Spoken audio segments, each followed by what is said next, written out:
70만 원에 한 명을 대체한다고 생각하니까 괜찮겠는데라는 투자한 입장에서는 어마어마한 생산성의 향상이다. 기업 정보가 이제 새 나가거나 이런 이슈들도 있을 수 있기 때문에 한 5년 걸리지 않을까. 성공 사례들이 극단적으로 하면 없다고라도 얘기할 수 있는 것 같아요. 10년 전에 사업하신 분들은 도대체 어떻게 했을까? 인력에 대한 대책. 재밌으면서도 무서운 얘기거든. 자, 반갑습니다. 잘 지냈어요? 우리 이사님 오랜만에 인사드리고 요즘에 뭐 회사에서 좀 뭐 일은 좀 어때요? 잘 돼요? 다들? 뭐 스타트업이니까 열심히 해야죠. 항상. 스모어톡은 뭐 좀 좋은 소식도 많은 거 있는 것 같던데.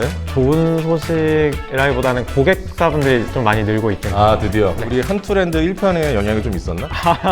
약간 또 조회가 된 것 같긴 해요. 이게 회사마다 다 상황이 틀리긴 하잖아요. 네, 처한 네. 상황이. 근데 이제 스타트업들은 제가 볼 때 항상 리소스가 부족하다. 그러면 요즘에 사실 그래서 좀 영리한 회사들은 좀 AI로 대체하거나 나와 있는 AI 툴들을 좀 사용하는 경우가 많은 것 같아요. 각자 좀 어떻게 활용하는 법들이 있어요? 내부에서? 일단 뭐 저희 같은 경우는 뭐 당연히 문서 작업할 때 이런 거 GPT 쓰는 건 당연하지만 비주얼 스튜디오 코드, FX 코드에 뭐 코파일럿 연결돼서 그런 회사에서 지원해서 이제 코드 짤 때 속도를 개선한다든지 이런 것들을 활용을 하고 있죠. 저희는 중간에 프론트엔드 개발자분이 이제 이직을 하시고 그리고 저희 새로 들어오시는 분 그 사이에 텀이 생겨서 이분을 어떻게 이제 대체를 할까 해서 데빈을 쓸 뻔했었어요. 데빈이라고 아예 AI 코드 에이전트가 있는데 70만 원에 한 명을 대체한다고 생각하니까 괜찮겠는데라는 생각이 들더라고요. 되게 비용 효율적으로 일을 잘 하시는구나 하면서 좋으면서도 대체라는 용어가 계속 나와. 그럼 인력에 대한 대체. 재밌으면서도 무서운 얘기거든. 이거랑 연결된 게 요즘에 뭐다? 에이전트다. 그래서 오늘은 우리가 에이전트란 얘기를 좀 해볼 거예요. 좋습니다. 안 좋아하는 것 같아요. 좋습니다. 그래서 에이전트란 무엇인가? 에이전트가 이제 실행을 하는 주체라고 생각을 하거든요. 시켜서 뭔가를 붙여가지고 그 프로세스를 만들어주는 그 과정을 누군가는 했었어야 됐는데 이제 에이전트는 요청만 하면 바로 그게 되는 거니까 실행을 하는 주체. 사람이네. 그냥. 거의 인력이고 사람처럼 사람이고. 가고 있는 거죠. 일반 분들이 좀 듣기 쉽게 삶에서 어떤 그런 관점에서 좀 설명을 해줄 수 있을까요? 결국은 트리거를 생성해서 실행되는 걸 사람 수동으로 했단 말이죠, 지금까지. 근데 그거를 플래닝하는 과정을 에이전트가 도와준다라고 생각을 하면 되는 거죠. 나 여행 가고 싶은데 그냥 말을 했을 때 그걸 변환해서 그럼 이 기준으로 서브 태스크들을 생성해서 이 여행에 필요한 것들을 태스크화하고 이거를 각각을 도와줘서 최종 티켓팅까지 하는 걸 도와주는 역할을 에이전트라고 하고 또 기가 막힌 설명 주셔가지고 더 뗄 게 있을까 싶은데 대표적인 게 딥 리서치가 사실은 어떻게 보면 일종의 에이전트라고 생각합니다. 오픈 AI의 딥 리서치. 거기서 이제 시작을 해서 모든 AI 서비스가 지금 다 적용을 해놓은 상황인데 머신러닝 엔지니어 분께서 이제 GPU 관련 논문을 하나 그냥 딥 리서치 갖고 작성을 하셨더라고요. 근데 내용이 심지어 이상하지도 않고 너무 잘 정리가 된 걸 보고 전 논문인 줄 알았어요. 처음에는 야 이제 여기까지 갈 수 있는 시기가 됐구나. 그러다 보니까 이 AI 에이전트를 잘 적용하는 것들이 좋은 투자처일까? 대기업 집단이라던가 소위 말하는 빅테크들 이런 기술들을 이미 적용했고 그냥 다 인더스트리 먹는 거 아닌가 이런 생각도 하거든요.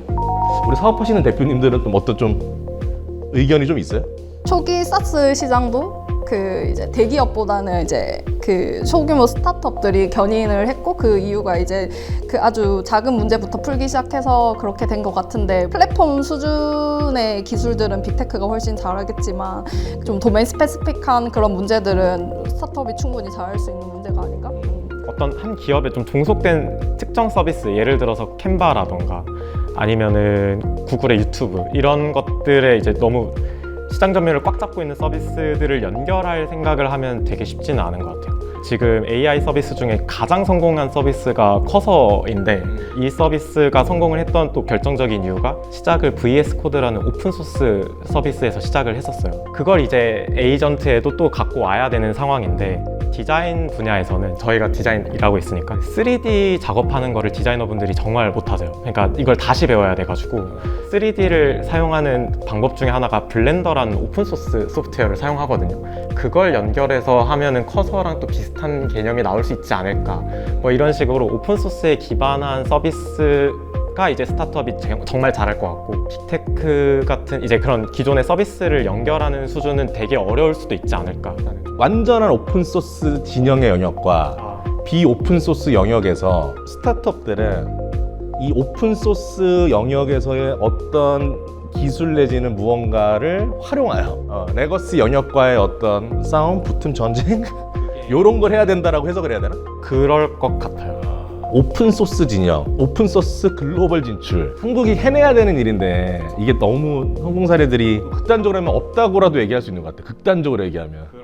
조금 가능하다면 우리가 좀 용기를 내서 좀 그런 것도 한번 도전해보고 그래야 되지 않을까. 이 에이전트 비즈니스를 하시는 분들이, 기술을 만드는 사람이 어떤 버티컬한 영역을 좀 타겟으로 해야 야 이게 좀 가능할까 좋을까에 대한 고민을 요즘 많이 하고 있거든요. 오토 시장, 그다음에 사스 시장이 나올 때 사실 API가 되게 중요한 핵심적인 역할을 했다라고 하면 앞으로의 시대에서 에이전트가 되게 어느 도메인이나 활용될 수 있는 인터페이스 중에 하나라고 저는 생각을 하거든요. 그러니까 디자인이든 뭔가 아니면 유통이든 뭐 이런 것뿐만 아니라 다양한 어쨌든 도메인에 쓸 수 있는 형태라서 실제 데이터의 구성만 다르지 여러 가지 방면에서 모두 다 활용이 될 수 있다. 이거는 사실 한계성이 별로 없다. 그래서 API가 에이전트로 넘어오는데 뭐 시간은 걸리겠지만 그러니까 사스가 이렇게 에이전트로 넘어오는 과정과 동일하게 넘어올 거다라고 생각하고 있습니다. 기업 입장에서는 이 민감한 개인정보를 핸들링하는 이슈도 있고 이 데이터를 이제 아무나 접근해가지고 기업 정보가 이제 새나가거나 이런 이슈들도 있을 수 있기 때문에 저희가 AI 에이전트 가기 전에 한번 랩핑해서 권한 제어나 오딧 이슈들 같은 것들을 좀 해결하는 방향으로 일단 생각을 하고 있습니다. 대기업, 중견기업 아니면 어떤 좀 규모 있는 회사들, 뭔가 여기에 폴리시가 있고 가버넌스가 있고 이런 류의 회사들이 AI 기술을 적용할 때 실제 적용이 어렵잖아요. 왜 그런 거예요? 계속 보안 이슈가 뭐 문제인 것 같고 그 오픈 AI나 이런 데 데이터를 안 넘겨주려면 프라이빗 LLM 같은 형식으로 내부 구축을 해서 데이터 보안을 해야 될 것 같은데 이제 프라이빗 LLM을 이제 구축해서 이제 호스팅하고 이런 비용이 만만치 않기 때문에 좀 그거를 쉽게 이제 딱 도입해야겠다는 의사결정 자체가 쉽지는 않은 것 같고요. 데이터 접근성에 따라서 어쨌든 이거의 퀄리티가 달라질 거기 때문에 대기업들이, 은행들이 온프레미스로 구축했던 걸 클라우드에 올리고 이게 거의 한 10년, 15년 걸렸거든요. 그때보다 짧겠지만 한 5년 걸리지 않을까. 조직에 대한 구성 요소들이 어느 정도 이렇게 나와 있잖아요. 이게 바뀌는 게 아닐까? 오늘 새벽에 그 퍼플렉시티 대표님께서 인터뷰를 하나 하셨었는데 고용하고자 하는 인력의 수요가 많이 줄 것이다라는 얘기를 결국은 했었어요. 당장 생각을 해보면은 말씀해 주셨던 것처럼 그런 루틴화된 업무를 하셨던 분들의 수요가 사실 있나? 라는 생각이 이제 들고 그분들이 결국은 그 다른 역할로 전환이 돼야 되는 지금 상황에 놓여진 것 같고요. 저희 팀 같은 경우도 하나의 프로덕트에 지금 집중을 해서 했다고 하면은 이제 시간이 걸린다고 했을 때 계속 다른 시도를 기획자 단계에서도 이제 실행을 해볼 수가 있는 거예요. 예전에는 개발 같은 거를 누군가한테 맡겼어야 됐는데 혼자서 다 해버릴 수가 있는 상황이 되니까 기획의 영역에 있는 사람들이 또 게 많이 바뀌지 않을까.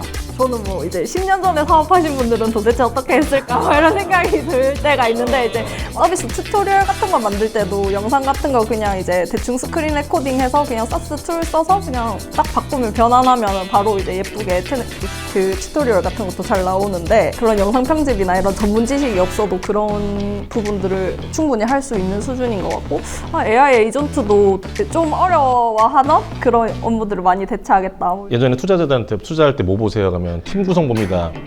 1인 기업에는 투자하지 않습니다. 지금도 사실 그렇게 생각을 해요. 좋은 팀이 있어야 된다. 근데 진짜 극단적으로 얘기하면 혼자인데 이거를 겁나 잘 활용하는 뭔가 엣지 있는 파운더.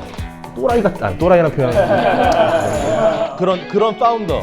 이걸 너무 영리하게 잘 쓰면 오히려 투자한 입장에서는 어마어마한 생산성이 향상이다. 사람이 직접 나가서 해야 되는 것도 있잖아요. 그럼 오히려 이 사람들이 더 중요해지나? 대면으로 하는 일이 더 중요해지나? 그 부분들도 맞다고 생각해요. 세일즈에 대한, 그러니까 영업에 대한 부분이 되게 중요해질 것 같다는 생각을 되게 많이 했었던 것 같아요. 그래서 그러니까 오늘 막 이렇게 두서없이 에이전트에 대한 얘기를 하는 게 이번 바른동인 7기 두 가지 큰 주제를 뽑는데 1번 이제 AX 그리고 글로벌.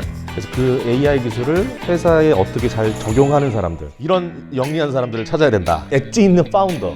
그러다 보니까 우리 이런 훌륭한 세 분을 모셔서 저도 고민을 좀 토로하고 의견을 듣고자 이런 자리를 마련한 거지. 이 세 분은 잘하고 있는 거 맞죠? 그래서? 잘하고 있죠. 그러면 잘하고 있다고 하니까 도대체 무슨 일을 얼마나 잘하고 있는 사람들인지 두 분 소개 좀 하세요. 무슨 일을 그렇게 잘하고 계십니까? 나는 무조건 합격. AI로 서류를 쓰는 게 중요하지는 않은 것 같아요. AI가 쓴 거 같은 문체가 있어요. 당황하고 이사의 여구가 많고 읽기가 싫고 전달하고자 하는 바도 좀 와닿지는 않는 것 같고 AI 잘 쓰는 것도 충분히 좋은 능력이지 않을까. 사실 그게 티가 나긴 해요. 왜냐면 저희도 AI 문서를 많이 쓰기 때문에. 사업계획서 봤을 때 느낌이 좀 약간 느낌이 읽기 싫더라.